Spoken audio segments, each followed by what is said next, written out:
Well, we're going to be here in Thousand Oaks with the new Symphony doing the Tyrant's Crush, which is a concerto for moi and big bad orchestra.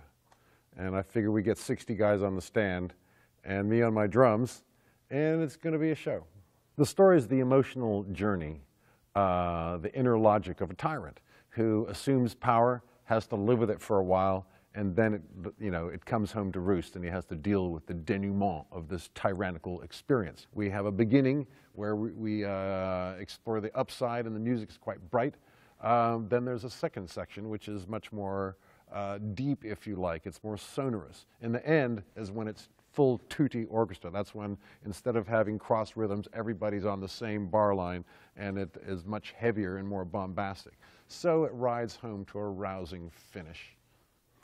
There's a strange thing that I have to do to play this kind of music. If I want to play with the big bad orchestra, I've got to exist within an orchestra world. When I play in a rock band with amplifiers, it's from 5 to 11 is the dynamic range. Actually, no, make that 7 to 11 is the dynamic range.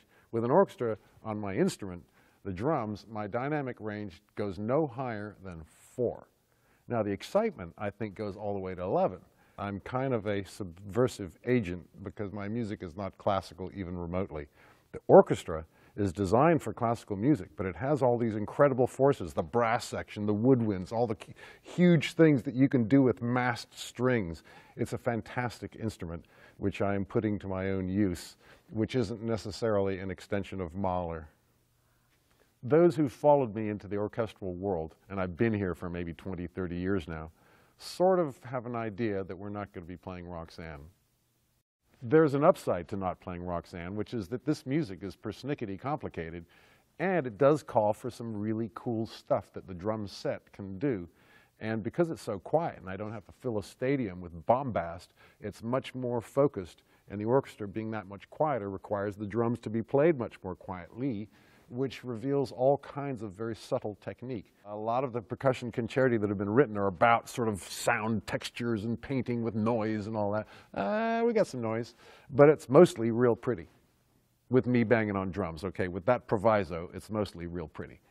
When this piece was premiered, Marcello took it and got his teeth into it, and we worked away at it, and it is fulfilling to be able to have a whole nother concert with a whole nother orchestra, same piece that we both chewed on. Let's see how it works this time. One thing I'm sure about is those folks who do come out are going to have a very different orchestral experience. And those people who've never seen an orchestra, it's going to rock. Those people from the classical orchestral world, they're going to see the orchestra do something a little different.